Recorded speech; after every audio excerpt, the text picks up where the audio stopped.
Hey, what's up? On this episode of the Critical Levitical Podcast, we're talking Christmas. And we're joined by none other than the Nathan Drake of Reawaken Hymns. Thank you. I'm really an A Nathan Drake, though, not the Nathan Drake. Oh, that's true. The Nathan Drake is, Uncharted is a Sony property. Well, this is the Christmas Nathan Drake. The other one probably doesn't care as much. Okay, so in this angle, I guess it's because you have your sleeves rolled up or whatever. I don't know. I was about to ask you if you got new tribal tattoos that I hadn't seen yet, but I just realized you're just really freaking hairy.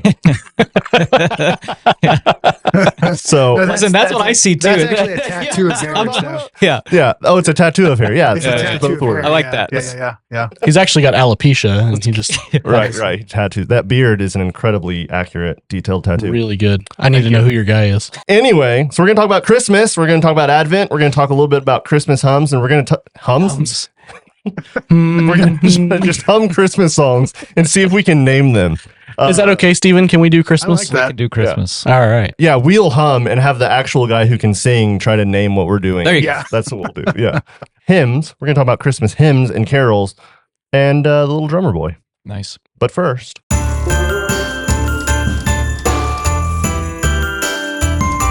The Critical Levitical Podcast. That's nice. Yeah, little so jingle nice. bells. That's And nice. I like that. how about that? Typically, Very we festive. whistle the last few notes of it. We do. We yeah. can't help ourselves. You know, we set up, Preston and I, right before we started, we set up behind me a little Christmas thing that I'm pretty sure you're not going to be able to see. Maybe you can see it on that angle. You can't see it on your But camera. you Yeah. can't see it on- Oh, yeah. I got it in. It So looks so tiny. I was afraid that's what was going to happen. A bow and some drums. it's really underwhelming. There's also all of us on our microphones have like these little like Yep. things, except you can't see those on any of them. Oh no! I I knocked. think you can on mine. Here, I can hear. How's this? I knocked Ooh. off one of them. Oh yeah. Wow. That's perfect. That'll go with Preston. It's got bells, so that's going to be terribly annoying. yeah. No, it's fine. Listen to that. Oh, my Festive. word. All right. Hey, this is why you should watch the YouTube version of the podcast because you True. get to see what in the world's happening. Yeah. So hey, how things going? Man, it's good.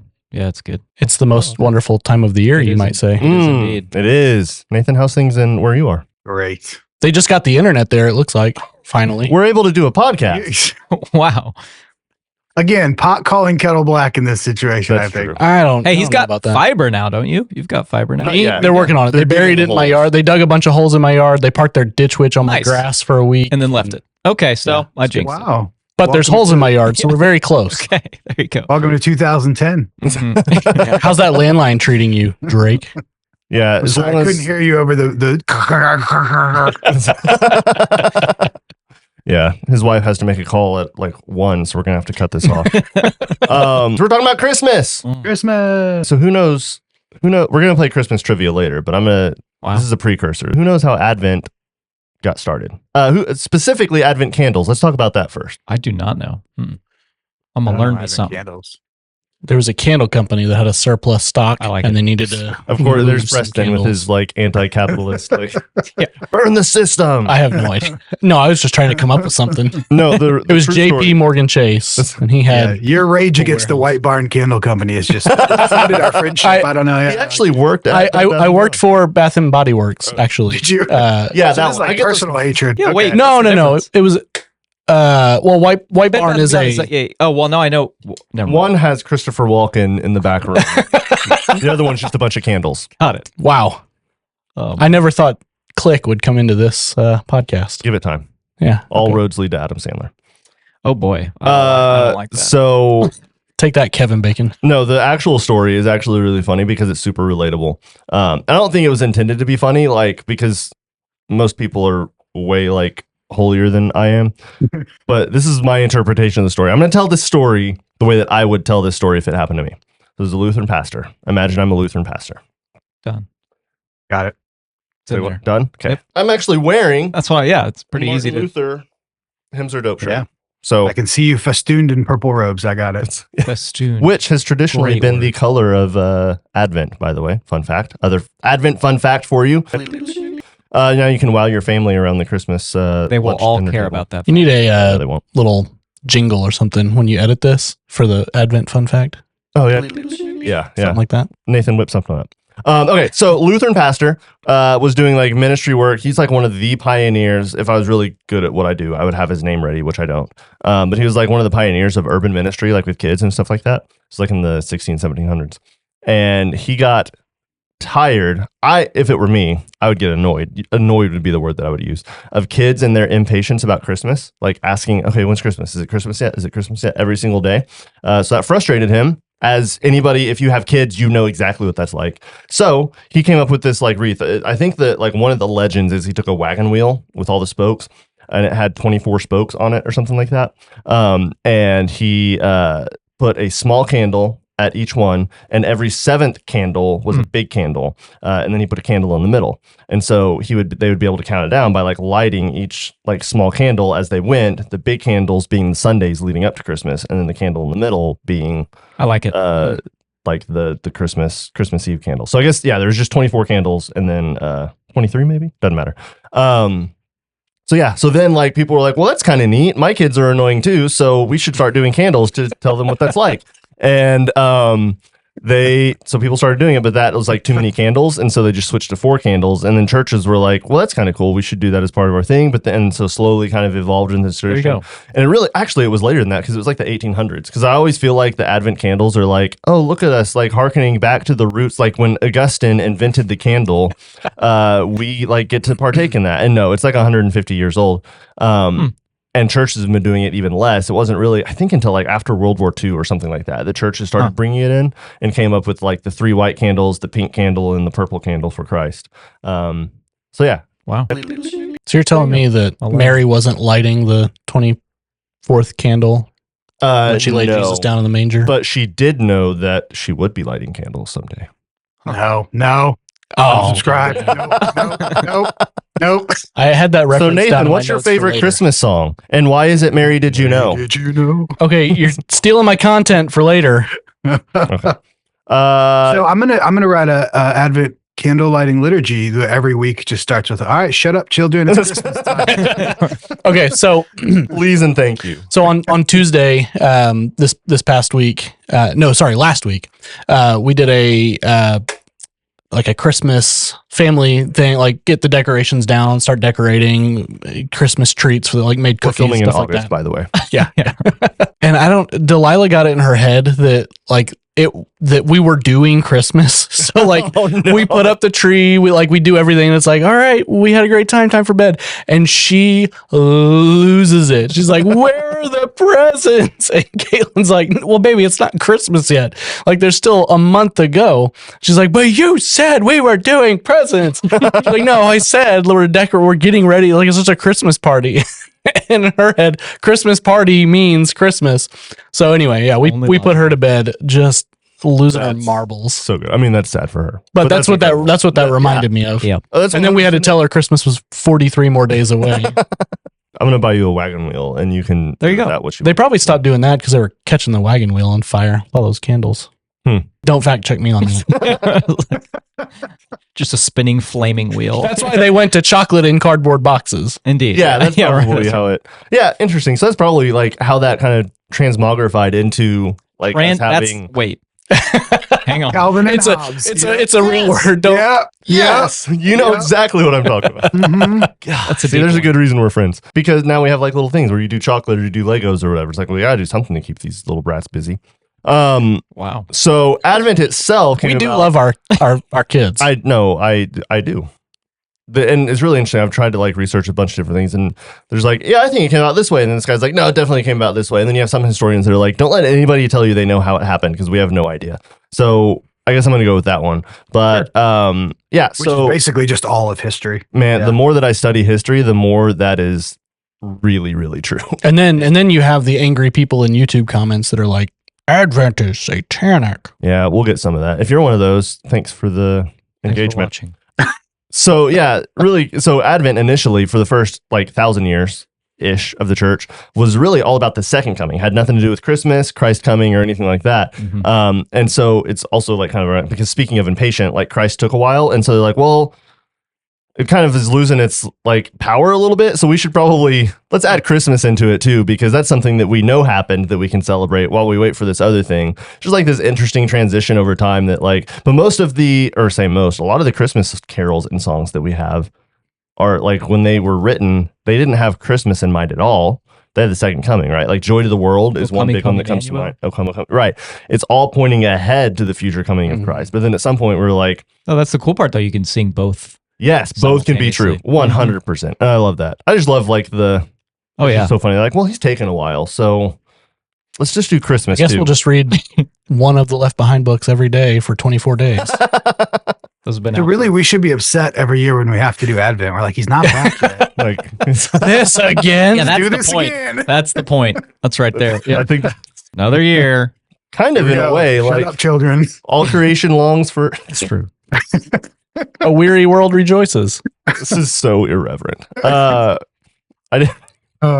invited me. I'm sorry. You're gonna have to. It's not even you necessarily. Edit out 75% of this. Fantastic. Too much time. All right. Anyway, next we're going to talk about something else I think is worth talking about every year at Christmas. But first, Critical Levitical is sponsored by A Frank Voice. A Frank Voice publishes devotional and discipleship content and resources geared to help you and your family grow in your relationship with Jesus. See more about the resources and books available at www.afrankvoice.com and use the promo code CRITICAL to get 10% off your next purchase. Okay, we're going to watch a video real quick. And some version of this comes up every single year from somewhere. I think it's worth talking about from a couple of different angles. It always comes up from angry Calvinists. It always comes up from angry Calvinists. Not us. It's not us. Which we're only kind of angry Calvinists. Anyway, we're gonna watch this video. I've met you guys, right? We're critical Calvinists. There's a difference. Hey, you haven't met him. You can still be pretty optimistic about his disposition. Real nice. I appreciate that. You're welcome. Okay, I'm gonna play this video real quick, and we'll talk about it.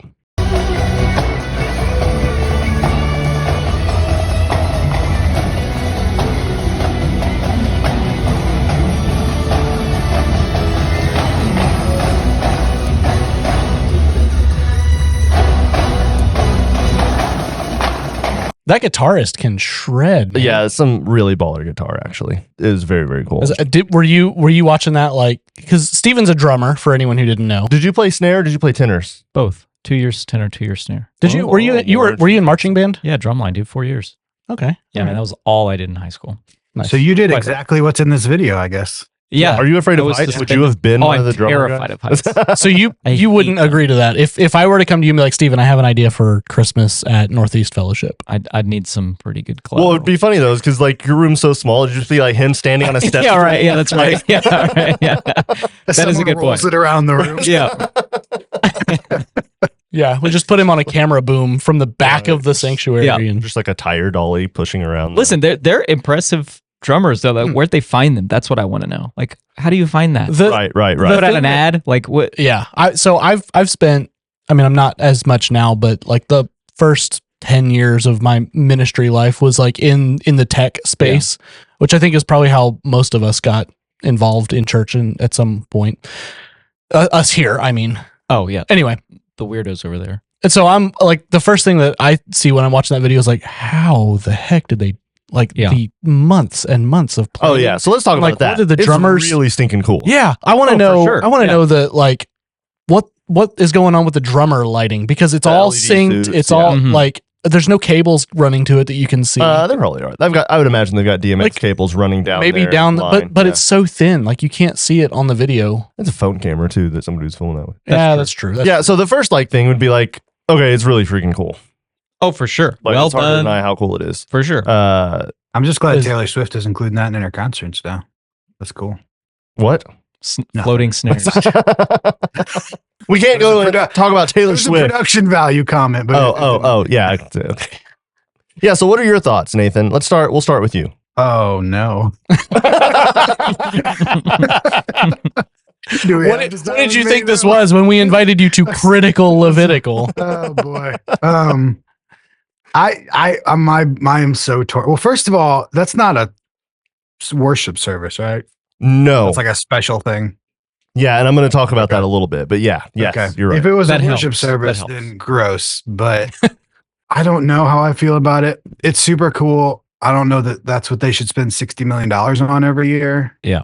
To be honest about it, but I don't know. I'm torn on the whole thing because you get into the whole like, oh well, the Jews adorned the temple with solid gold, so that wasn't super cheap either, and like God told them what to do, like to make it. So it's like that's always one of the I don't know. defenses, right? Right. It's always, yeah. So I don't know. I'm torn. My instinct is ooh, gross. That's way over the top. But then I don't know if I have an actual logical justification or biblical justification for that feeling. So like any good, maybe you can give me one.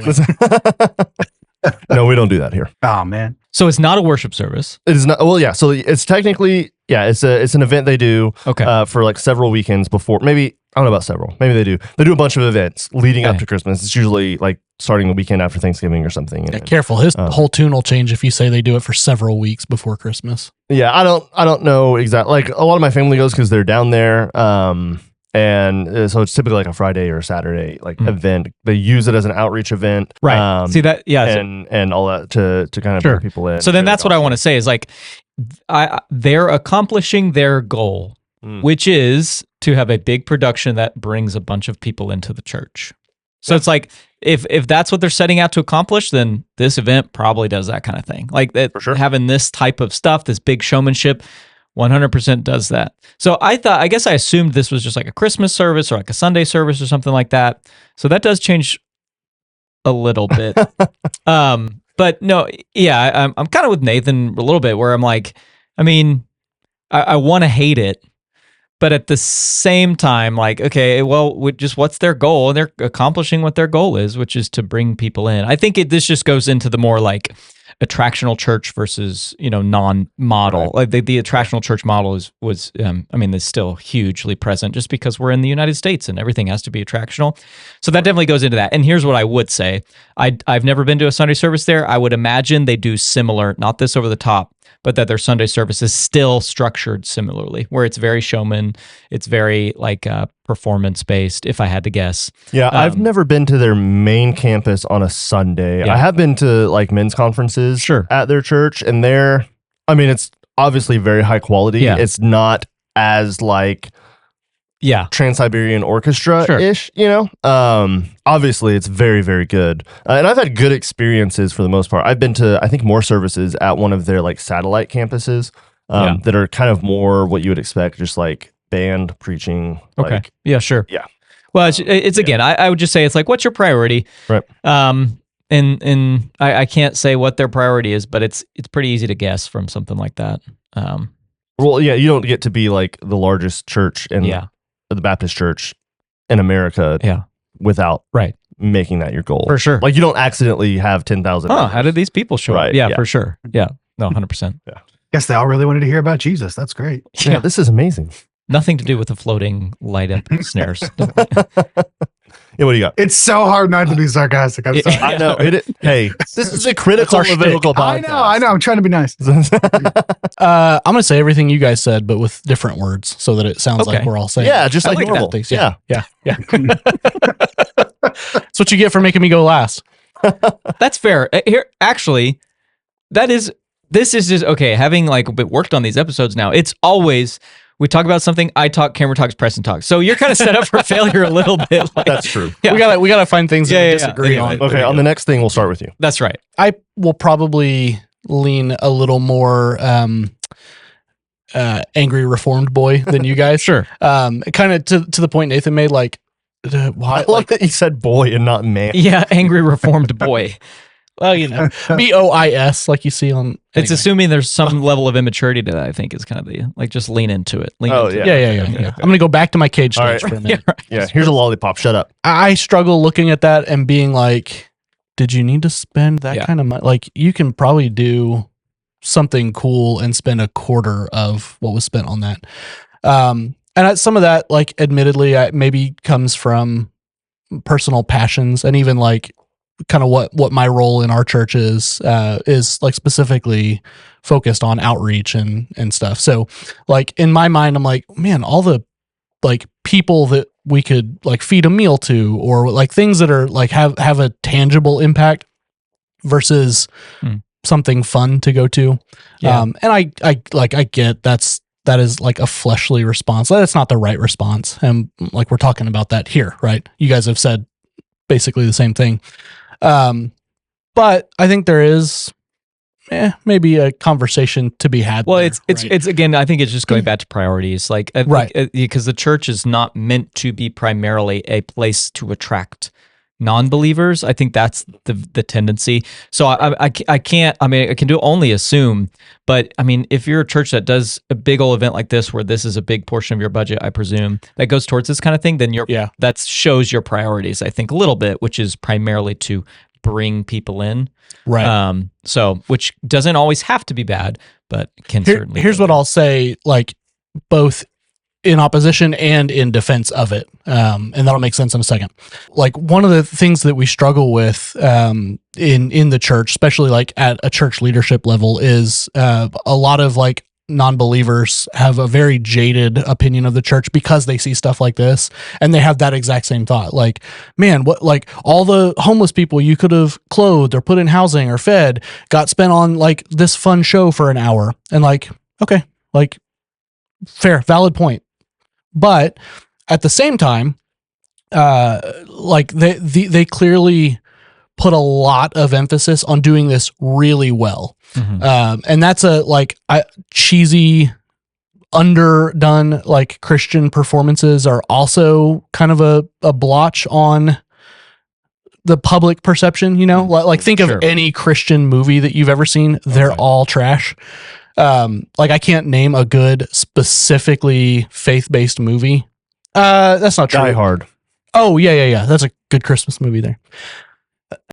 Outside of Die Hard, the only one I can really think of that was like pretty good was the one with the skit guys, that family camp one. Oh, sure. It was pretty good.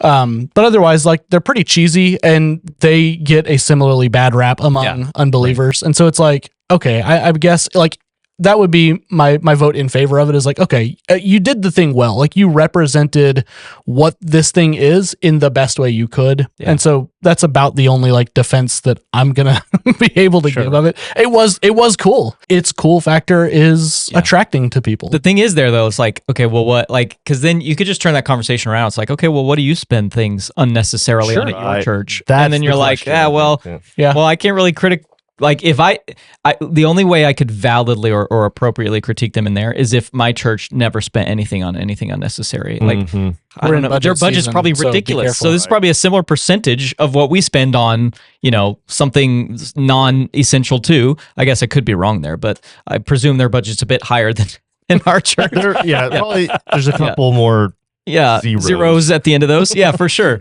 But still, it's like, I mean, the principle is the same. It's like, it gets to that. I think people like the John Piper, like picking seashells, like just, can you enjoy anything? Like that's when you have to kind of go down that road. Right. Well, and that's like, and part of it's a little different within the church, but like back to kind of what I was saying, if we're having that conversation with non-believers, then it's like a lot of things when we talk about things like in the faith world, it's like, well, it's not going to make sense to you because you don't have the same like foundation I have that, you know, leads to the things that we're doing. Like when we talked a while back, a few episodes ago about like, should non-believers be comfortable in church? Like, well, it wasn't meant for them. And in the same way, like we're going to have differing views on how we do things, what things we do, stuff like that. Yeah, that's the thing. Like this is clearly, and that's what you're right, Nathan. This is clearly meant for non-church people. No, I know. I'm talking about like the practicality of it. Like, why are you spending money on this? Like, well, we're going to have different views on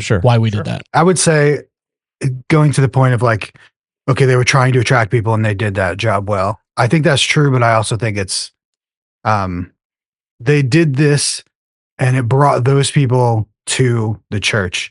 Now what? But it went viral and you read the comments, not the comments are ever great to read. And did this attract people to Christianity? Yeah, that's right. No. That's right. Like, is this the picture of what we want people to see as church? Like, that's a good point. We want church to look like. Yeah. Because it brought a few thousand people to church who may not have gone otherwise, but it also took a few million people to a place of like, That's not what Yeah. church should be about, and I don't even know what church should be about. I would say that had a more negative impact on people's perception. of Christianity Yeah, that's than good. positive. That's a word. Go ahead. Sorry. So Jared Wilson, he's a professor at Midwestern and does a lot of stuff up there.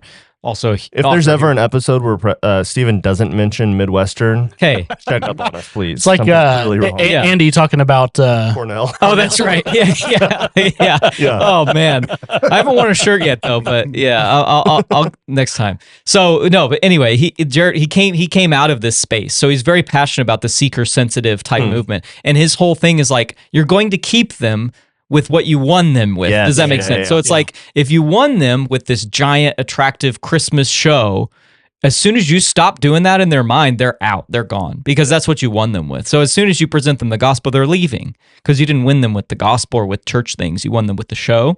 So as long if you stop that at any point, it's not where they think it should be. They're gone. And so I think that's just something to consider. Yeah, the opponents would say that, what about this person who came with their relative? They were far from the Lord. They came, they heard the gospel, they turned their life around. Yeah. Like, there's always those stories. Sure. So it's not all ineffective to that end, right? Well, right, but it's the same principle where, okay, so I think I've said something like this before. Same thing when you're looking at like a Bethel or Elevation. It's like, yeah, just openly, Stephen Furtick's been like, no, if you're like, we're not a church for believers. So yeah, I'm sure you've heard Wait, testimony. he has said that? Yeah. Oh yeah. he said a few things. So anyway, he yes, I'm sure there are those people who have come in because it's this big show, they found the gospel, but that's in spite of what they've done, not because of what they've done. Does that make sense? Right. It's like the same thing, like, and that's a key differentiator where I could point you to one person who, like, you could point one person out who encountered Christ Jesus because of this big giant show. I can also point you, just like Nathan said, to 100 people who had a more negative view or inappropriate view of the church because of this than positive. Yeah, that's true. Well, and it kind of goes back to the 2 Timothy 4 passage, where Paul, obviously towards kind of the end of his life, but he just kind of gives this reminder to Timothy. It's in 2 Timothy 4:2. Preach the word, be ready in season and out of season, correct, rebuke, and encourage with great patience and teaching. For the time will come when people will not tolerate sound doctrine, but according to their own desires will multiply teachers for themselves because they have an itch to hear what they want to hear. They will turn away from hearing the truth and will turn aside to myths. But as for you, exercise self-control in everything, endure hardship, do the work of an evangelist, and fulfill your ministry. So it's this picture of like, okay, you bring them in with the lovey-dovey, ooey-gooey stuff, Yeah. and then the minute that it gets hard, and because again, this is a pastoral letter, right? So Paul is writing to Timothy, giving him advice for how to be a pastor. So as soon as a pastor starts correcting, rebuking people who just came for the like neon drummers, like, hang on, this isn't what I signed up for, I'm out. Yeah, that's a problem. And again, like the finances are a big deal, which we'll talk about in a second. But well, Nathan, your entire living is predicated on getting churches to spend money on things they might not need. What's your take on Now, hang on. This episode is sponsored by Reawaken Hymns, huh? Wow. Thank you for that introduction. Yeah. I'm glad to be here. But from the angle of like you're involved in production and in music production, which is not all bad for sure, or you wouldn't be doing what you're doing, because like I know you well enough to know you're a person of integrity, and you're not going to like be trying to leech money away from the church unnecessarily. So where's that balance? I still have a hard time asking churches to pay for things, honestly. Like, yeah. See, that's why I was just looking at stuff, and the stuff on my website is a lot cheaper than other things, and also inflation exists. So somebody was like, maybe you should raise your prices so you don't start losing money because of inflation. I was like, I don't want to do that. Like, so yeah. It's hard for me just to take money from churches at all, but I think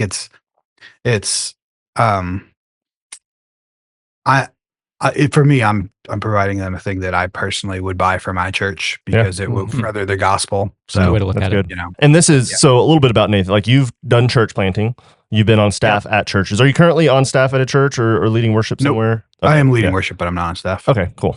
Just as a lay leader. Yeah.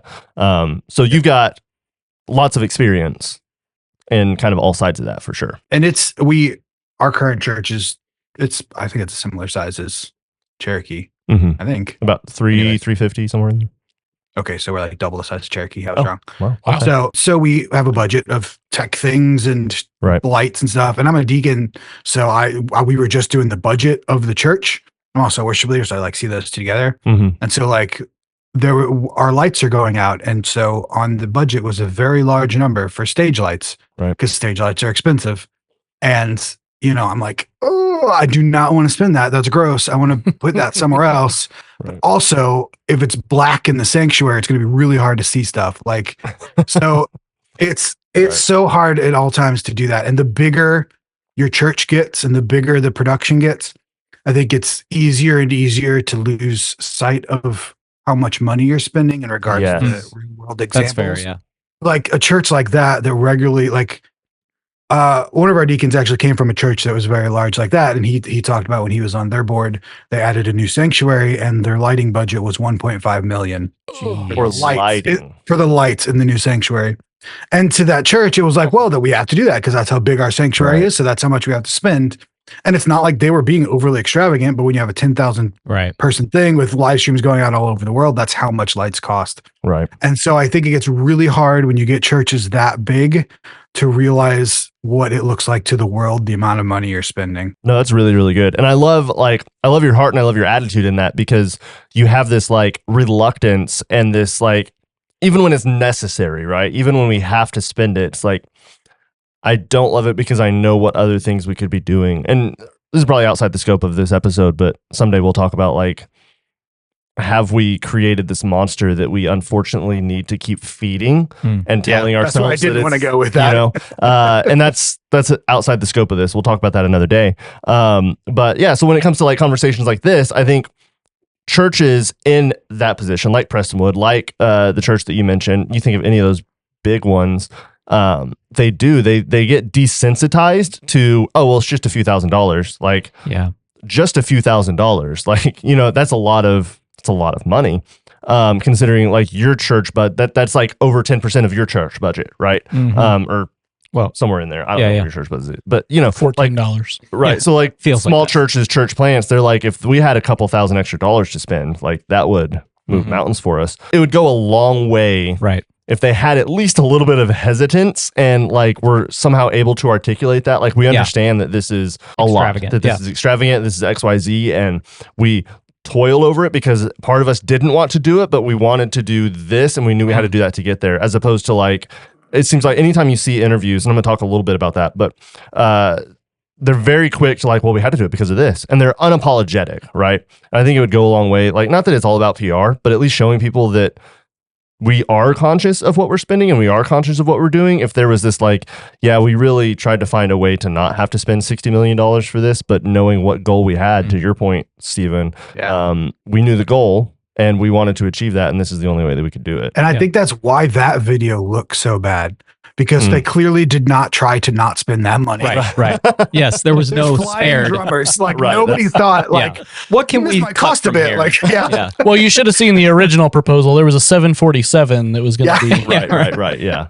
So do you think? So you mentioned like the temple, right? It's like covered, like adorned in gold, like lined, and all of this stuff.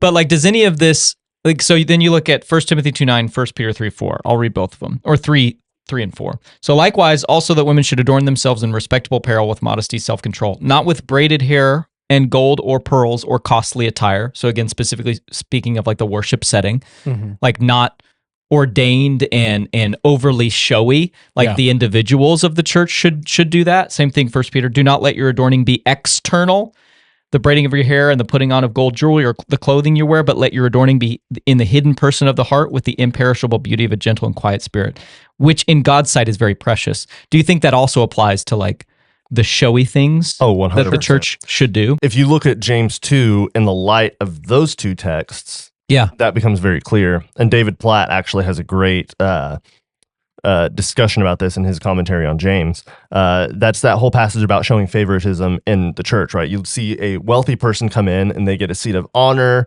at the front. You see a poor person come in tattered clothes, maybe they're homeless or whatever. They sit in the back, out of sight, out of mind. Like, we don't want anybody to know that you're here.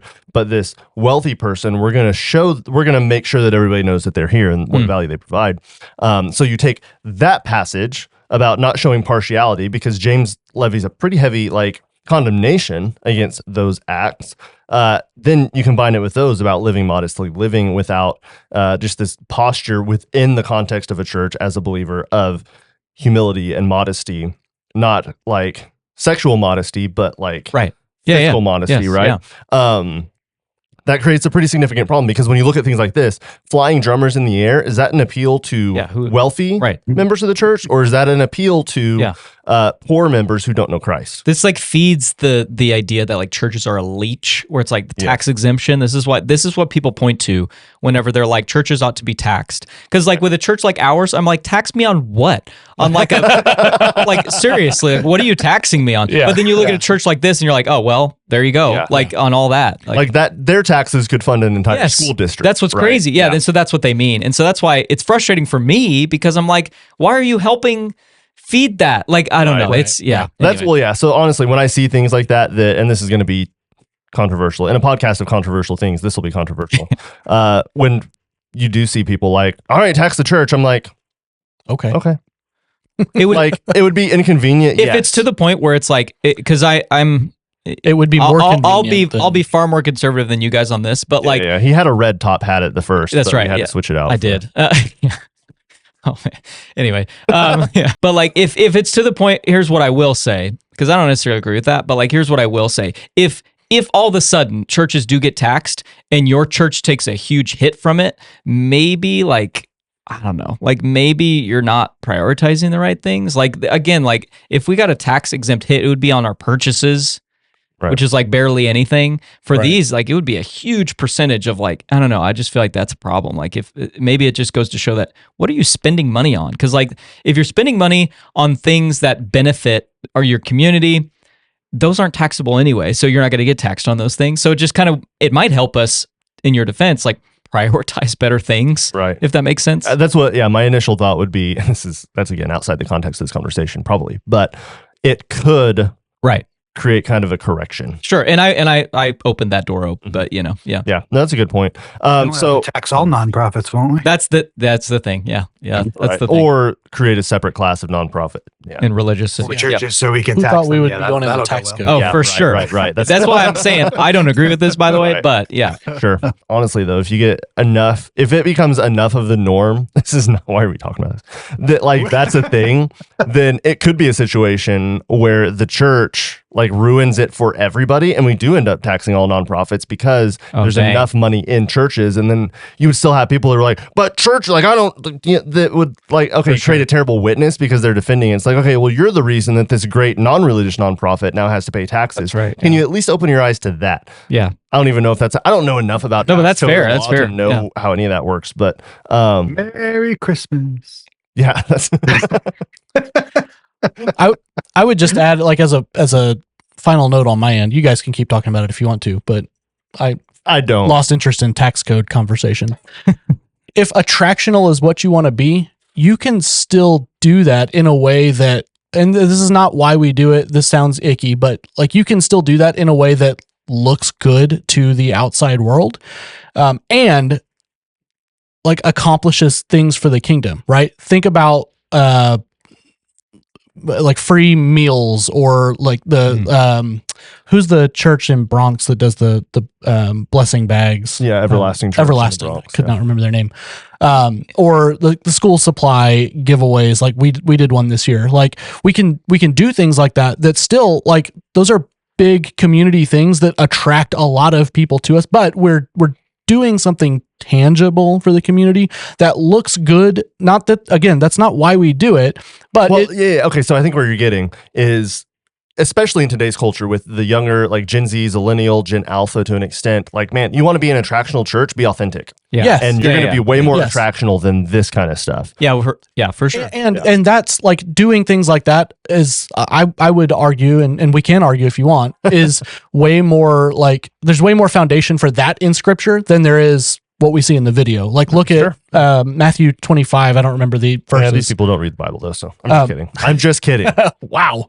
Where like the Lord commands us to like take care of the sick and the hungry and the needy, and right. I think what bugs me about the big attractional model, and probably I think bugs a lot of people who say those negative things, is that you look at that and you get this underlying sense that church or other churches that do things like that think that what they have to offer in that show is more attractive than a God who will die for you because he loves you. Yes, that'll preach.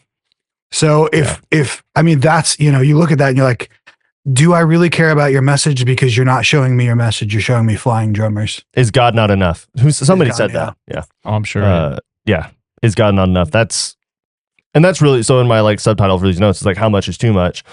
Yeah. Like, is God not enough, or do we need to make more of things because the gospel's amazing. I don't think you need the drummers. Right. But I think you're right. Like, the message we send is that like God needs our help to be good, and the gospel needs our help to be relevant. It's like, no. Even if you're not trying to intentionally, that's what you are showing. For sure. Yeah, exactly. And on some level, it looks like. Yeah. So I'll say this one last thing and then we got to move on so that I don't have to edit a 3-hour episode. Which you will anyway. Which I will anyway. Yeah, we got that. Yeah, it's the Christmas special. Oh man, we should do a claymation podcast next year for Christmas. That's like horrible. That's an 8-month editing. We'll start filming that next week. Yeah, the audio will come off great on that. Okay, so I didn't want to say I watched an interview with one of their production designers from Prestonwood in response to this. They were on somebody else's podcast, like worship production podcast, and they asked him like, "Hey, all these people are like flaming this online. Like, what's your response? What's your take?" And he had some pretty good answers. Again, we're not going to ideologically agree for sure, because. Well, for all of the reasons that we just talked about, frankly. But he did mention a few things that I think are notable.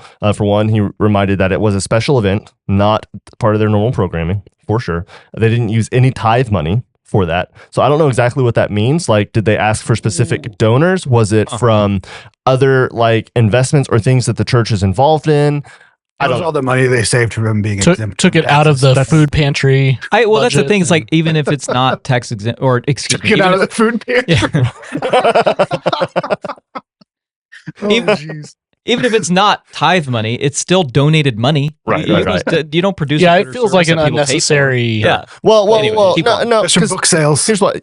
Honestly, like it could be like from a lot of different if it's things. like a pastor donated, whatever. Sure. Yeah. And like if somebody says, "Hey," like for example, occasionally we'll have like something go out with our like AVL system or like want an upgrade or something like that, and we have a church member who's very passionate about that kind of thing, and sometimes he'll say, "Hey, you know what, I'm just gonna like give you the money for that. Like, I want to see this thing happen, I'm just gonna give the money to make it happen."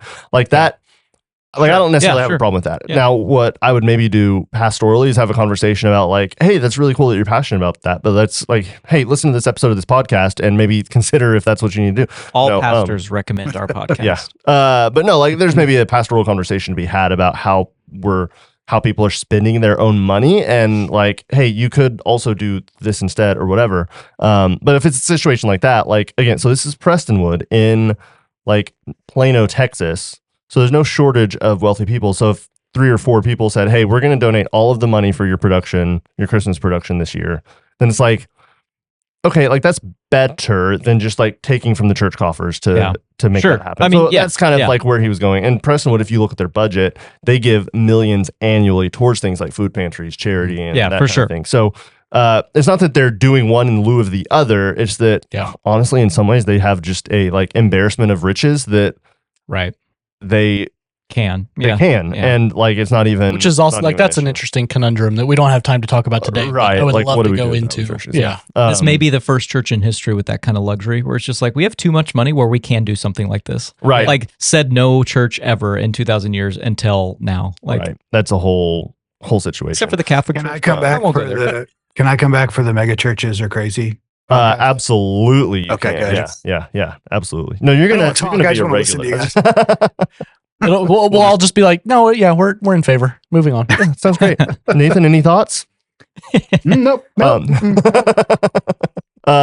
again, it's not a worship service, but I think that maybe the danger, really outlined in a lot of what we're talking about, is that sometimes churches will look at that and say, that's really, really cool. And then you get to where you have churches like, I'll call them out, whatever, Transformation Church in Tulsa, that like they look at something, and maybe they didn't ever do this, but you see a Prestonwood like drum thing, and then the very following Easter, they're doing like Beyonce in this huge production on Easter Sunday. That's good. But then you have churches that look at those two things and are like, man, what can we do to step up our game to compete with that? Yep. Even though we have 300 people in our church. Especially church plants. Yeah. Oh, for sure. Like as a church planter, we started in March.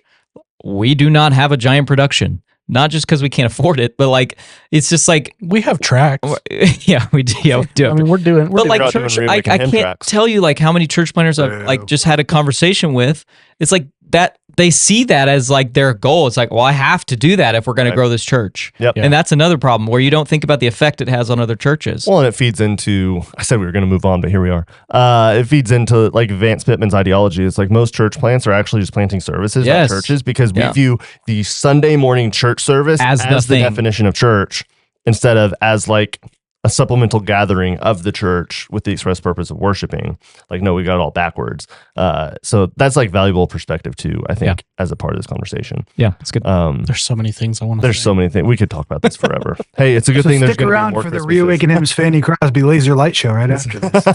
Okay, I hadn't considered that angle, but let's go there. Fantastic. We're not going to go there. Crosby laser light show? Yes, that sounds incredible. Yeah. I'm in.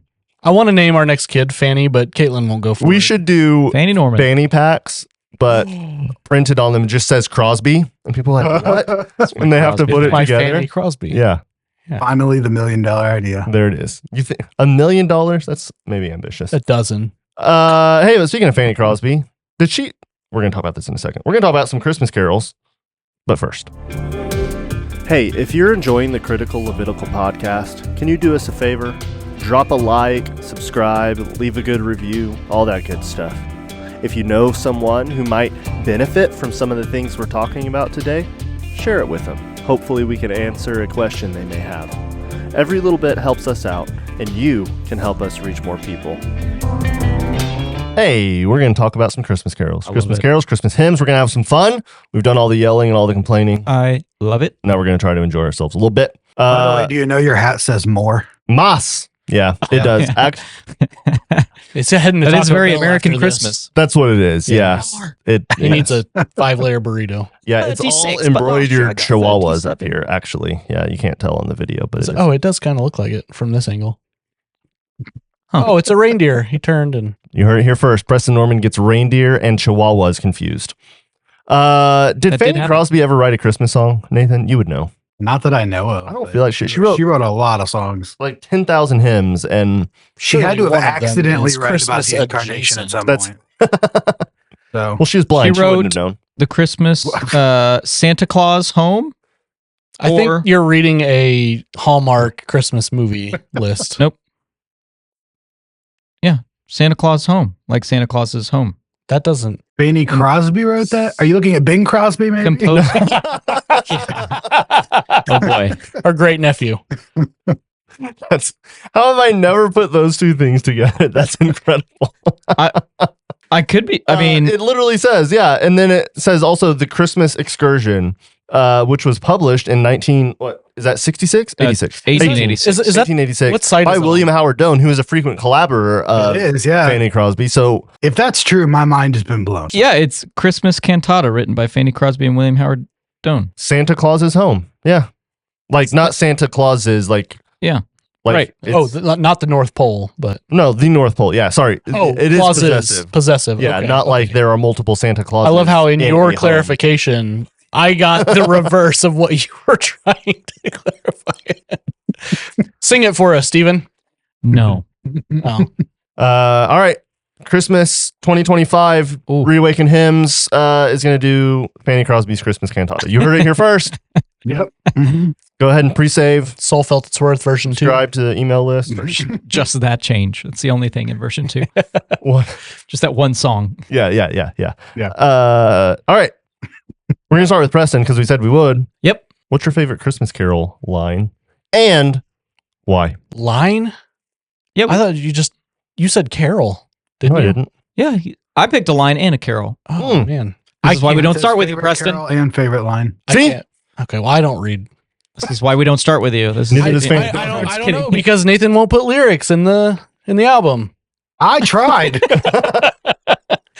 No, I was just listening through this morning again to the whole Soul Felt Its Worth album, and It was a special reminder. This is the 5-year anniversary of the project, it is. by the way. Oh, yeah. Oh, wow. Y'all are old. So that's cool. Yeah. Stephen was in Stephen middle was in school middle 5 school. years ago. Yes. He beat you to that just barely. Just barely. Anyway, I honestly could not pick one line. It's just Okay, what's your carol? So and many. then we'll pick the line for you. Silent Night would probably be Sleep in heavenly favorite. peace. sure. Favorite line Yeah. in a Christmas. It's not, but Well, anyway. you didn't pick, so no, I'm just kidding. Anyway, Yeah. no, I love that one, and I think I mentioned this in the book just because of the like personal. It reminds me of our Christmas Eve tradition with my mom's side of the family. It was just a very like chill, like everybody hangs out, we have dinner together. It's just You hide a bunch of nativities around the house. we do that. Yeah, we'll talk off camera about our plan this year. My mom's not going to see it coming. It's going to be Ooh. great. Can't wait, Danielle. Anyway, it's a special like sentimental song to me. Yeah. Silent Night is kind of forever not ruined for me, but I have it because you do the candlelight thing, right? And this particular haven't done. I don't remember what the situation was. We normally do battery powder or something like that, but we had actual candles. Somebody was like, "No, we need to I do remember actual this candles," story. and wax got everywhere. And before you get into the comments and say, "Well, they make little cups or little paper things," yes, we understand. We had those. Somehow, wax still got everywhere. And it's really because I think the HVAC system in our church is like weird, like wind blows. In our Oh, it worship did. No, center. like I remember, like candles were blown out. Yes. Yeah. like There's actual by the- like wind in our yes, worship center. yeah. And wax was everywhere. So like a deacon and his wife and the worship pastor at the time and myself spent like a full week like ironing wax out of, because you put like a paper towel and iron it and it wicks the wax into the Interesting. paper towel all over the floor, all over the chairs, all over. That is brutal. It was awful. As a worship leader, I've done real candles in 4 different churches for 10 years, and I've never had a wax issue. Oh, I know. I get it. Like, no, I Just get the it. church. I get it. Your church didn't have AC. That's what it is. I know what my favorite line is. I got it. Go. A thrill of hope, a weary world rejoices. That's good. Is that That's in not Silent the same Night? song. That's Yeah, a it different is. song. No, I know. Favorite line. You didn't that's- say they had to be from the same song. Oh wait, I guess yeah. What song is that? Oh, yeah. It's from Oh Holy Night. It is? The soul. Oh, okay. It's worth. Yeah. Yeah. That's the title track. Yeah. A Thrill of Hope is in. Thrill of hope, a weary Holy world night. rejoices. For yonder breaks a new and glorious morning. Oh man, goosebumps. All on your So good. knees. Honestly, like it's Yeah, impossible to pick a favorite out of the whole series because like in all of hymnody, Christmas hymns have just, and it makes sense. They are the supreme. richest They do. Christology Oh, you shut up, of Steven. any. No. What's your favorite No. Thanksgiving hymn and why? I am It's here. the Peanuts Great Pumpkin. That's right, the only one. When we get here, I will share my piece. Okay. Anyway, Nathan, what's your favorite Christmas carol line and why? Actually, I wrote down 2, and one was what Preston just said. That whole thrill of hope, where rejoices for yonder breaks a new and glorious morn. It's just That is really really good. cool. Very rich. Yeah, like a picture of it. My backup for when Preston stole one from me was Hark the Herald. Hark the Herald does have a lot of great Christology. I also, Christology. That's a great word. I also am not a. Never mind. We'll get there. I can't wait to hear what that was. Yeah. That didn't Christmas songs don't have my favorite theology either, but that's not. Oh, okay. All right. Mild he lays his glory by, born that men no more may die. So there's a ton of theology in there. But one of the reasons that and Hark the Herald's my favorite is because there's not a lot of crosstalk in the Christmas songs, which makes sense, but not great. Yeah. What song was that favorite line from? Hark the Herald. Oh, both of those were from Hark the Herald. No, Oh Holy Night was his first one. Yeah. Oh, duh. Yeah, sorry. Yes. Yeah. I'm dumb. Sorry. My turn. You may say your piece. Here's the deal.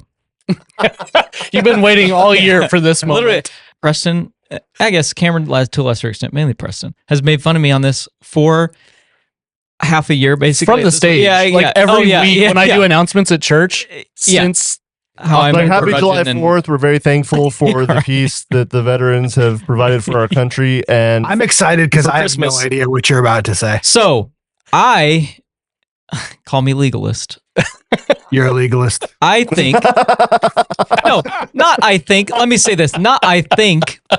I know that there is a Christmas season starts There on is a October Christmas season 31st. that begins the day after Thanksgiving. This is like been That's law. only in the 50 United States. I don't care. It's been law for 95,000 years for all I care. All right. It is the rule. Did you say 90,000 years? 95. 95. It is the rule. Steven's going on record as an You're old a Earth. young Earth person. You can't. We got you trapped either way. I will never exaggerate ever again. Everybody hush. Steven's finally getting to say his very incorrect ideology. There is a Christmas season. If you disagree with me, you're wrong. There is a Christmas season. Nobody would deny that there is a Christmas season. If you go beyond the boundaries of that Christmas season, it actually lessens the significance of the Christmas season because you are not celebrating the Christmas season. Also, if you celebrate Christmas in October or whatever, you still have to wait however many days until the Christmas season. So you can celebrate it all you want early. It's not the Christmas You heard it season. here first. Steven said we can celebrate it early all we I did. want. You can do whatever you want. You're free. Counterpoint. Nope, not yet. Counterpoint. Nope, not Let yet. him go. Let him Nope, go. not yet. Fine. Not yet. You still have to wait for the Christmas season. I like to celebrate Christmas when it's Christmas because it's so much more special. When I was a kid, an emotional attachment I have to Christmas because I know that it's the Christmas season. So I get to be emotionally invested in that. If it's like October or summer, I'm not emotionally invested in it. It's not the Christmas season yet. So when the day after Thanksgiving rolls around, I go all in. That's like all I listen to. Like it is the Christmas season. That's my piece. All right. I know there are lots of people with me who appreciate this stance, who want to keep the Christmas season special and holy. So I'm going to do that. Okay, Cameron or Preston. No, okay, I'm just going to say one thing. Go. One thing. Go. I get it. Except that to say that the Christmas season starts the day after Thanksgiving is completely arbitrary and made up. I don't care. It can start November 1st. And for most of the world, it does. So you are in the minority of human beings in the world who celebrate Christmas. Okay. Cameron's going to take me to task on some logical fallacy that I'm about to commit, but I'm going to do it anyway because it supports my argument. At least you're honest. I'll say whatever dumb thing makes me sound right. By your logic, we can't celebrate the risen Christ year round because that would Incorrect. lessen the impact of Easter. Oh, yeah. Yeah, that's true. I fully admit how secular I get during the Christmas season. All right. Here's the deal. Oh, I'm serious. He wakes up on the day after Thanksgiving and he's like, all right, presents, Black Friday. Right. Rampant consumerism. Yeah, right. So, okay. So what's your favorite hymn about rampant consumerism? Okay, my favorite. Dang, I wish I was witty. I would have thought of something, but I got nothing. All I want for Christmas. shoes. Yeah. Buying stuff the whole song. Yeah, right. I want a hippopotamus for Christmas. Oklahoma representative, by the way. Yeah. No, in all seriousness, my favorite hymn, we've already said it. It's O Holy Night. It's so good. But mine, anytime, you can ask my wife this, I get so like nerdy. Anytime a hymn or song sings about the angel host declaring God's glory, it like humbles me to my core. Because it's like you have these literal angelic, obviously, beings whose sole purpose is to glorify and worship God, and they are completely in awe and dumbfounded every time you see them in Scripture, and I rarely am. And so for me, O Holy Night, after the one you guys said, A Thrill of Hope, the weary world rejoices, for yonder breaks a new and glorious morn. Therefore what? Fall on your knees, oh, hear the angel voices. It's like, just be in complete and reverent awe that like the holy eternal one has come down. And like the angels understand the significance. And I think we often do not understand the significance. So that one gets me every time. And there's so many things like that in Christmas hymns that just like, really get me going. Yeah. No, that's good. That's really, really good. So I agree with you, but some people are going to be, you'll get comments because in a lot of high church denominations, you don't ever sing Christmas songs until Christmas Day, and then you sing them for the 12 days after until Epiphany. That's Christmas season. Never sing them before the 25th. Yeah. I've been yelled at for that in churches before. There you go. So I don't like that stance personally because it's stupid. I don't want to live in a world. Right. I don't want to live in a world where I can't listen to Bing Crosby sing White Christmas in June. That's a different conversation. I'm just probably. saying, like, broadly speaking, Christmas is year round, and I don't want to live in a world where it's not. Christ is Moss always. Indeed. It's on the hat. It's on that. The very, very official. Yeah. Off camera, I'm going to show you something about this hat. Uh-oh. When you turn it inside out, it's Yeah, actually Yeah, when you turn it inside out and put it on a record player backwards, it's Led Zeppelin. Singing Mary, Did You Know? All right, that one got me. That would get me. Yeah, no, I almost mentioned that in the Advent thing. Yeah, and most like liturgical, like, because Advent starts the liturgical calendar, and then you go through Epiphany, and then like next up is Lent, and then it's this whole like situation. So in high church liturgy stuff, yeah, Christmas starts on Christmas Day, goes to Epiphany, but that doesn't have anything. Okay, so all of us, so Nathan, you had "Oh Holy Night" written down. Preston, you went to "Oh Holy Night," right? You said "Oh Holy Night." Mm-hmm. I'm about to say "Oh Holy Night." I want to point out the irony of like we're on a like Reform Bro White Boys complaining about things podcast, and a lot of Reform Bros do not like the song "Oh Holy Night." Wait, why? Really? And historically, it's had issues too, because it was written by a Unitarian. Deeply problematic. Who, his whole history is not great, like theologically. But then also, the really staunch ones will talk about like a night can't be holy. God alone is holy. Nights can't be holy. There's nothing magical about that night. There's nothing holy about that night. God alone is holy. Calvinists are our own worst enemies. Oh yeah, it's dumb. I'm not me. We're going 4 for 4 on a Reform Bro complaining podcast. This is giving you permission to the Calvinists listening at home who's cowering in a corner because you secretly like this hymn. We are your scapegoat. You are free. Tell the world. We are your There scapegoat. are dozens of us. Dozens. I listen to Unitarians. We're not endorsing that behavior, by the way. No, Please, yes. Anyway, They write good songs. they do. They have written at least one. Yeah, I think "Angels We Have Heard on High" was also anyway. Yeah. But "Oh Holy Night." Fine, Calvinists, which is write your own hymn that counters this one, you know? Right. Yeah.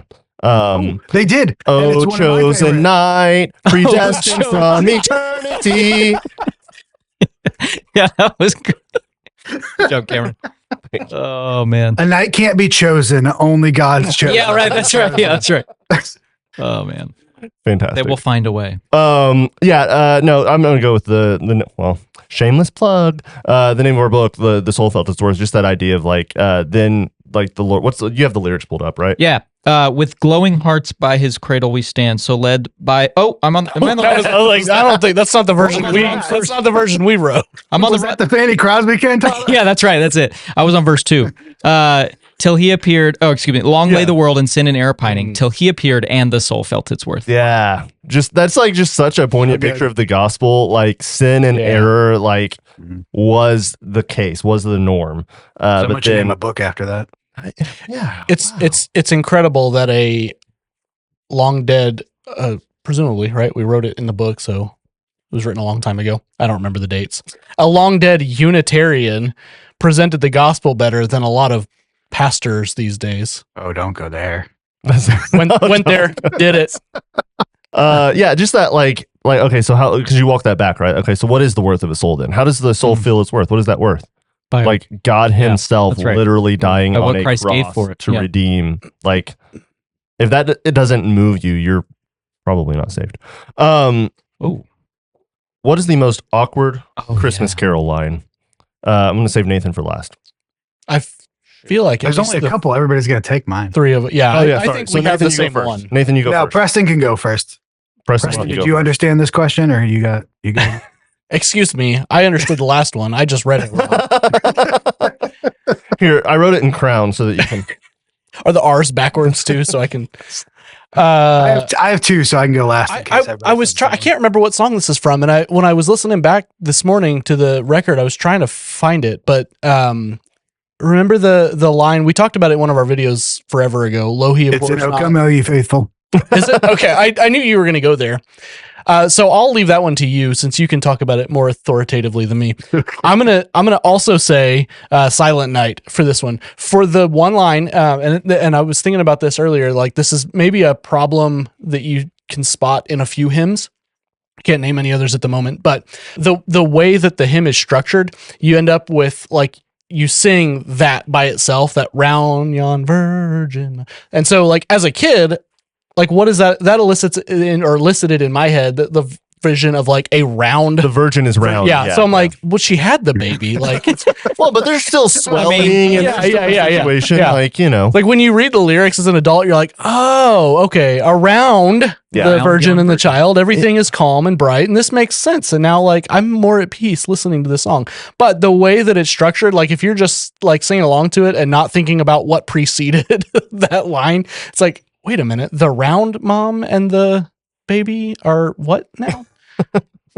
Yeah, no, I love in that song that there's supposedly this baby born, and it says all. Are you even a Christian? What? That's Jesus, man. Unitarian. No, I understand that. Just the whatever. According to the song. According to a the, in baby is the born. picture this song is painting, where I'm getting with that is like, you know, the circumstances of Christ's birth are probably telescoped in the Gospels, and so it's like child and whatever. All is calm and all is bright. Babies Is the are least the calm. opposite of calm. What is the least calm night? Or silent, by the way. This Oh, one that's song, mine. Silent Yeah. Night, is That's mine. Oh, sorry. You're good. Yeah. No, well, no, it's from a different thing, but Oh, okay. And it's in a barn too. Like Right. all is calm. What? no, are you kidding? There's You animals. know, yeah, there's the babies. animals were like, Yeah. "What is happening We here?" just stepped in poop. This is not Yeah, calm, right, right. situation. But maybe hear me out. Like maybe in his divinity, like Christ's birth was like perfect. Some people and believe that. everyone That's a thinks very it's common chill. belief. And Yeah. then all the animals were just like, what the heck is happening here? And feel so like they they would. were all like calm, trying to figure out what Yeah. was happening. Yeah, I don't know that would be necessarily my most awkward. There's a lot of awkward things, and some of it's like just age, right? Like one is like "We Three Kings of Orient" are like, I don't think that's PC anymore. I think that's Man, Kings that of Orient. claymation version that you had. of it- that's what I think about every single time. oh, I I'll can't link listen in to the that song comments. without thinking of that. The like it goes into like this We Motown. Three- So good. It's groovy. Oh, star of wonder, star of night. It's like the claymation camels and stuff. I can't not so see. good. Claymation. What's up Oh, with we have- claymation today? It's Christmas. That's like Christmas is known for claymation. Haven't you ever watched Rudolph the Red-Nosed I mean, Reindeer? yes, Or and I was Community terrified and of in it. their Christmas special, Abed did like the claymation. Oh, version. man. So good. What a great show. Anyway, Mine. Okay, it actually goes along with it. It's from Away in a Manger. It's not awkward, but it's just like it's concerning. Okay. concerning. The cattle are lowing, the baby awakes, but little Lord Jesus no crying he makes. Mhm, That's a bad sign. Smack the baby. Like it needs to be crying. Spank that little baby Yeah, Jesus. right. He needs to be crying. That is good for babies to cry. Maybe that was just written super early in the birth stage. That's right. Yeah, right. Yeah. It was after she put him to sleep for the Yeah, first time. right. She got 30 minutes of rest. Oh Yeah, man. yeah. He's out. Write the song quick. Yeah. This is our only shot. Yeah. Oh man, that's good. Yeah, I don't know. As you know, we're repping up for baby number 3 in February. It's like baby better be crying. All right. Right. That's good. That's a good word. For all you midwives out there, make sure the baby's crying. We have midwives listening to this podcast. You don't know. Probably. Fair. Yeah. We're very That's your popular. primary in the audience. Yeah, That is- that's that's the demographic. It's like in two YouTube Calvinists is and the like- rest of Crunchy midwives. homeschool moms is Right. our. Well, there's number one Calvinist midwife, but Oh, okay, fair. Okay, yeah. I literally sing awkward things for a living, so this is great. and he leads worship. I just, yeah, I have a bunch. First of all, the one awkward thing of Christmas is just every year you have to explain to your kids what a virgin is. That's true. That's fun. Yeah. Or you just say, Also- no, go ask your mom. we get to say ass. Oh, I had that Yeah, written yeah, down. yeah. I was like, I better not say this. I love that you But said we went get there. to. Yeah, I mean, we have to. I mean, dude, as a kid, I was so excited. What child is this? Yeah, That's true. oxen, I can get away with our feed. Yeah, you say really. Loud. Just don't He sing always the rest. sang extra loud on just that. word. Oh, Nathan loves Christmas. So, what child is this? Says the ox and ass are feeding, but also good Christian men rejoice. Says before him, ox and ass bow. So, where did that come from? Does the Bible say ox and ass? Oh, it like I think I don't know if it mentions the animals. It like does Like, why is that specifically in 2 songs? I feel like there's what's Makes something for a better tickling the back rhyme of my scheme. brain is like an Old Testament reference, like looking ahead. Okay, was that just Like maybe something King out of, James like- was- yeah, Yeah. That's okay. and I may be completely wrong. I don't know. So that's always awkward. Yeah. But yeah, I don't think either is as awkward as lo, he abhors not the virgin's womb. There it is. So many questions. So many questions. Yeah. Why was he abhorring the virgin's womb in the first place? Like, We it, can talk about that. It's very like- evidently not Catholic. We know that. Well, no, culturally, like back. Well, Yeah, like way back in the day, like if you could not conceive, you were barren. Yeah, but it's a virgin. Is that? Yeah, it's a virgin. That's the thing. It's a confusing line. And we've talked about it. Doesn't make any sense. He's like, that's the only thing I can think of that fits here. So Yeah, he's like, it rhymes in there. real well. Abhor, Right. banger. Yeah, he's like, Songwriters do that. somebody was like, I will buy you a Kool-Aid if you can put abhors into a Christmas song. And he's like, challenge accepted. Hey, what was the thought Make it process in fruit writing punch. that line? He's like, oh, I guess God doesn't hate her anymore. Like, It's like What were you going it's for? not untrue, but it's not super helpful But it either. does set up the expectation that at some point God does abhor the virgin's womb. Like, or That's someone does. Yeah, it I doesn't guess. necessarily It's just- mean God. is there a different definition of abhor from like antiquity that we're unaware I of? tried to look it Almost up, and certainly all not. I could find was disgust. That's literally You know what this reminds me of is I can't remember the song, but in Tempest or in Wind is the line. I don't remember what song that's from, but when I was researching that one for the book, because I read that lyric 100 times, I'm like, why does that sound so disgusting? It's because it used to be pronounced like the I was more like a Y, so it was like Tempest or in Wind, and I don't remember the line that comes before that, but it sets up the rhyme in a way that is sensible. Yeah. And then I heard you sing it, Nathan, and you said wind, and I was like, triggered. I mean, Yeah, it would was you right. please There's pronounce not a right way in to sing antiquity? that, to be clear, in modern times. But anyway, Yeah, this is one of those that even if he was trying to say something not weird, it's not going to come off that way now. So don't sing that verse. Also, Right. the rest of the verse doesn't fit the rhyme scheme. It's a bad verse. It's a terrible verse. It's bad songwriting. I'm I mean, sorry. it'd be like walking into your wife and being like, "I don't hate you today." Like if you have an otherwise untroubled relationship, like That's pretty bad. yeah, I'm not I mean, lying. I'm not picture lying by yourself- saying that. Picture yourself in the delivery room, and after the baby's born, you're like, I guess God didn't hate your womb. yeah, right.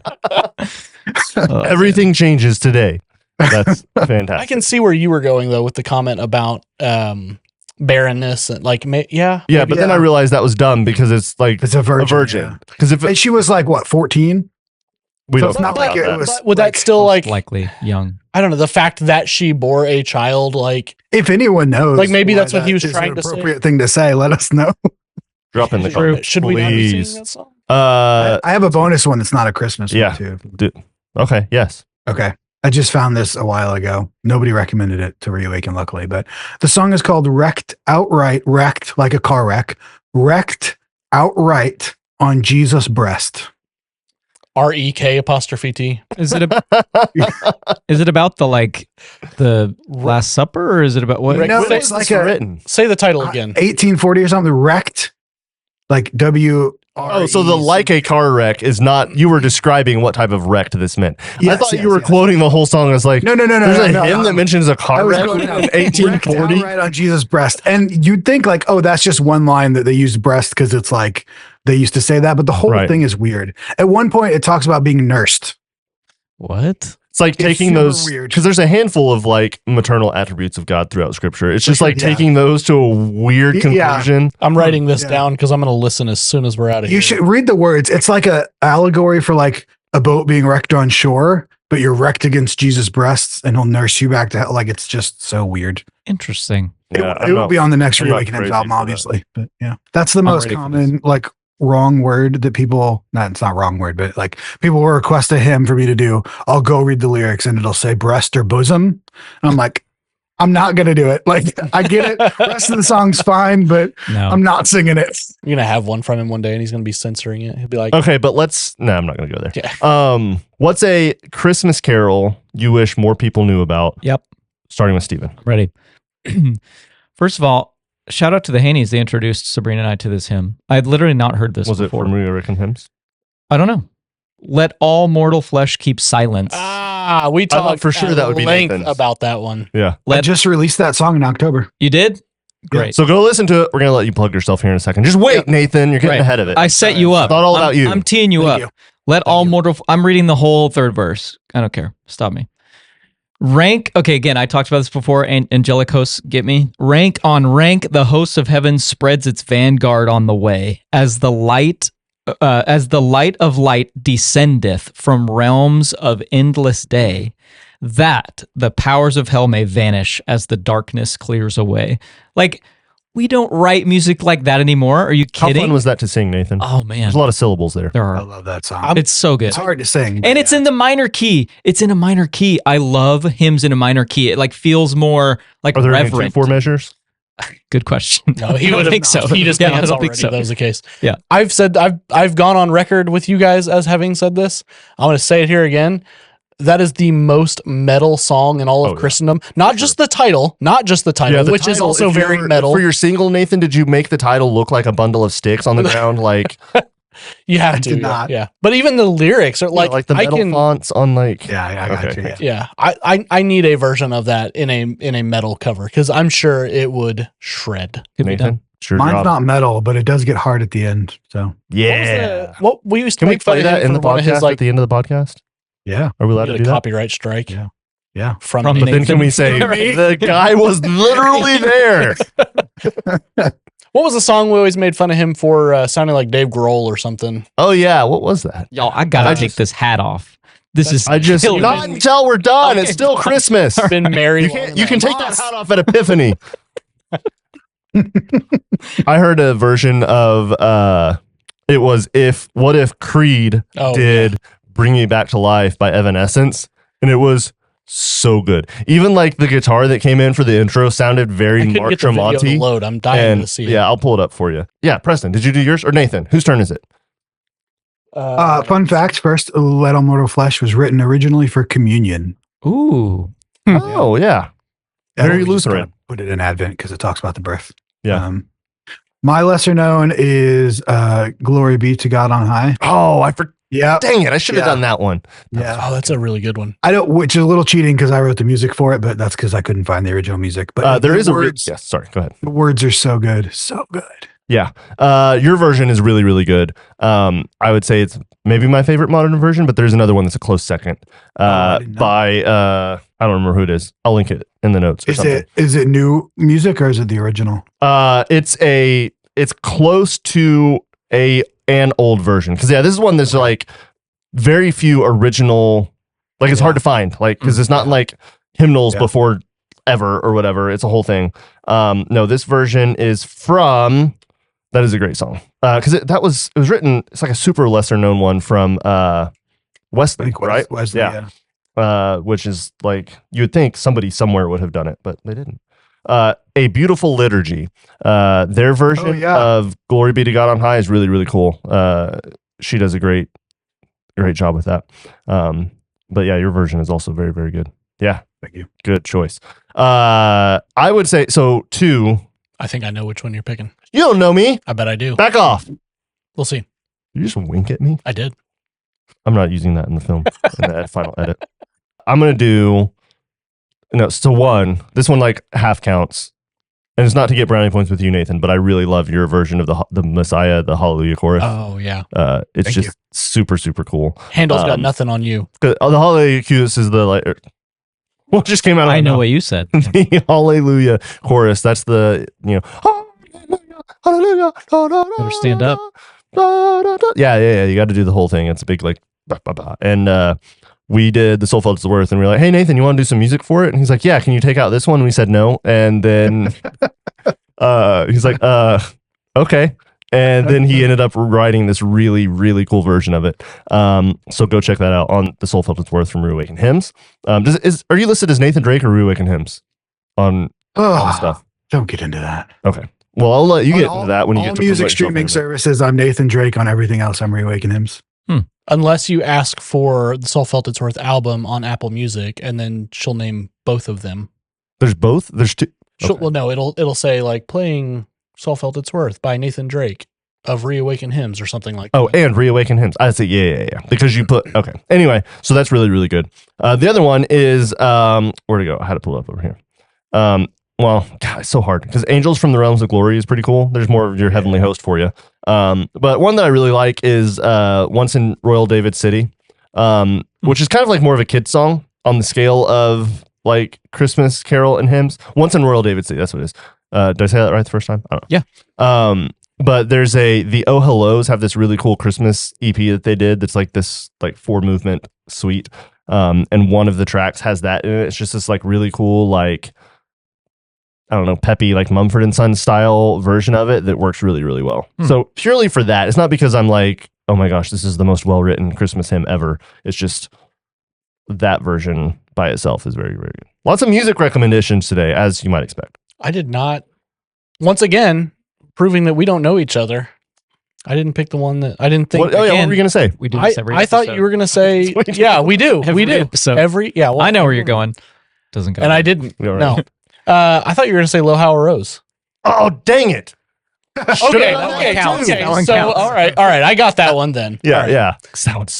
Because I thought about mentioning that one because it's the only one that I consider, at least on the album, lesser known. Probably because we've been so immersed in these songs for the last Yeah, I 5 don't know if years. any's lesser known to y'all. Just like to. Yeah, it's fair. Like, do you know Low How It Rose, Air Blooming? Yeah, he has no idea what don't. we're talking about. The only reason that's a I really, didn't really good one. put that one in there for myself is because I don't care for it. I don't dislike it. It's just like, meh. Yeah, And I I love, love- like, it's just almost word for word Isaiah's prophecy, like, about Christ. So it's Yeah. super good. Anyway, It's So- that one was one of the hardest ones to do. the cadence is real weird. Yeah. It doesn't have a time signature. Right. Literally. Yeah. Wow. Nathan's version, again, he does a really good job in the Soul Felt Its Worth record and audiobook. Ding. But the Penny and Sparrow have a really, really cool version too. Their cadence on that is very interesting. It's got this great like cello part. Anyway, You're dropping every Christian hipster band there is, aren't you? is Penny and Sparrow Christian? I guess. They dabble. Spiritual. They're spiritual for sure. Yeah. And sometimes I'm like, hey, maybe you are. And then sometimes I'm like, you're definitely not. Like they're kind of like Mumford & Sons, where it's like, I'm pretty sure you're a Christian. And then they start dropping F-bombs. Yeah. It's like, well, did we So- cover all those? No, I didn't get to answer. You haven't I answered said what I thought you were going to say. I thought you answered. Okay, you No. go ahead. This is the longest episode ever. I heard the bells. That's mine. Oh, yeah. That's a good one. Such a great, and like the lyrics are great. The story behind it is incredible. It's maybe one of my favorites in the book. That's from Hairspray. What? Did you catch that? Please tell me. No. Dang it. I can hear the bells. You don't remember that? No. I haven't seen Hairspray. All right. I know Sabrina's listening. I know Big you John know what I'm saying. Travolta guy. I love his performance in that movie. It is amazing. Keep going. Anyway, I like the fan of cross-dressers too. Only if it's John Travolta. I'm just kidding. wow. We're going to keep going. Okay, good talk. Hey, you guys want to play some trivia real quick? I love trivia. I do have to hurry. Do we Okay. have time? It's been like 4 hours. You Let's ready? go. You Speed ready? round. Yep. Here we go. What is Frosty the Snowman's nose made of? Colt, no. Carrot. Button. It's a button nose. A Button nose. That is Yeah. eyes right. made out Corn of pop coal. pipe and a button nose. Yeah, good call. Thank I know. I had to go. I was like, what? No. This one should be easy. How do you say Merry Christmas in Spanish? Feliz Navidad. Yeah, You have to do the not claps. moss. There's an X. All right, this one is really hard. Oh, In what year was A Christmas Carol published? Steven, you should know Dickens. this one. It's all about Scrooge. 19, 18. 18. 1867. Ooh, that's a good guess. I was going to go 1866. 1843. That's pretty close. Wow. Old That's thing. Yeah. We're good. Related to that, what is the name of Scrooge's dead business partner? Marley, First name? not Bob. That is true. You'll know. Jacob Marley. Yep. Dang. I mainly know it because we always get compared to Statler and Waldorf from the Muppets. And in the Muppet Christmas Carol, it's we're Marley and Marley. Anyway. Oh my gosh, you guys are. Okay, are you ready for some heretical questions? Uh-oh. Steven's been waiting for Let's this. do it. If you were born on Christmas Day, what is your star sign? Oh, Cancer. I'm just You going just to chose Cancer because you hate astrology. name one. Yeah, I have no. Sagittarius. It's Capricorn. I wouldn't know that. Oh. You didn't even let me answer. Because I'm a Christian. I'm sorry. You weren't going to say. I was going to say Virgo. Round yon Virgo. That's literally, that's like, I thought Virgin, Oh, yeah. Virgo. For the shot. Yeah, You know? but God was like, man, when will Jesus be born? Well, Mary has to be a Virgo. Okay, here's one that I never in my life have been able to do. You guys can work together on this one. What are the names of Santa's 9 reindeer? Oh, I got this. Dasher, Dancer, Prancer, Vixen, Comet, Cupid, Donner, Blitzen, But do you Rudolph. recall the most famous reindeer of all? Rudolph. How have you not been able to do that? Wow. Yeah, I would. There's better things to put in my head, I guess. It's in a I song. couldn't even count them as fast as you guys rattled them off. Good heavens. That's the right person. I don't listen to music. I'm going to lay off Steven now. That was impressive. I told you guys, I'm the biggest Christmas fan here. I believe that. How many ghosts show up in A Christmas Carol? 3. No, 4. 4. Is it? Final answer. Wait for it. 4. Yep. Oh, wow. Because What? Marley. Yep. Oh, wow. Okay. Yep. I Okay. need to watch this- this. This one's less heretical. What does Noel mean in Latin? Oh, I knew this once. I wrote it in the dang book, didn't I? Ding. Yes. Yeah. Heck. You wrote about it. You can't Google it over there. Look at him. I While don't he's searching it, I'll say that we had a Noel ornament growing up, and my grandpa's name was Leon. So if you flip the ornament around, If we're keeping with the theme of Wow. my hat, it means not him. know. Birthday. no. In Spanish, Noel would mean not him. Oh, Noel. Yeah, literally. Yeah. okay. All right. I have no Not idea. he. Not he. Not he. Mine says birth, but I guess it could be birthday too. Birth. You want to end on this one? It's a trick question. Absolutely. We love those. I mean, you'll all get it because you're reasonably smart, but Thanks, what is man. the chemical formula of snow? H2O There plus you go. fluoride and whatever else to Yeah. put in our Touch of urine. yes. Ammonia. Fantastic. I love it. That was Christmas trivia with Nathan Drake from Reawaken Hymns. Hey, tell us a little bit about Reawaken Hymns. Stephen has 9 seconds. Reawaken Hymns. I make All right, modern thank hymns. you, Nathan. This is great. Go ahead. That's all I had to say, really. Yeah, Reawaken Hymns. I make modern versions of classic hymns that you can use in your worship services. And I did the music for all of the books that these people wrote. So Nice. there you go. And we can find you on Everywhere. okay. Yeah. The web, Facebook, The Spotify, classifieds, YouTube, everywhere. milk The cartons. classifieds, milk cartons, bathroom walls, everywhere. Telegram Yeah, I personally write his number in every bathroom stall that I for go a to. good time. really Listen great to hymn Reawaken version. Hymns. Yeah, that's awesome. And then so you've got 2 Christmas singles that you've released this year. One of I them do. is Oh, Come All Ye Faithful, which will not include Lo He Abhors Not the Virgin's Womb.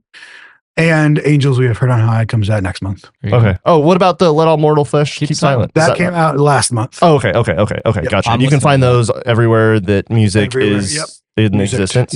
Yep. So yeah, go check it out. Go check out So Felt It's Worth. I know like we're halfway through the Christmas season, according to Stephen. Haven't started the Christmas season, according to the Anglicans, but somewhere in the middle there, you can still listen to Christmas music and read Christmas books and Christmas devotionals. So You can do go that check year-round. us out. In fact, we're going to close out the podcast with Let All Mortal Flesh Keep Silent. Mm. Woo.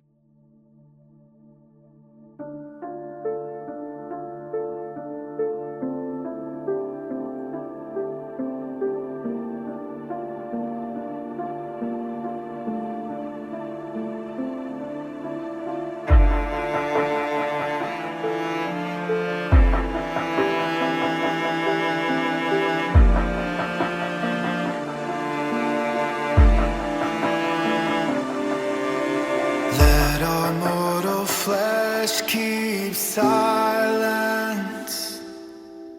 and with fear and trembling stand.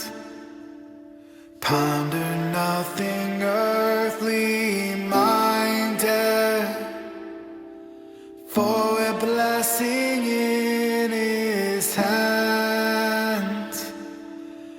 Christ our God to earth descend.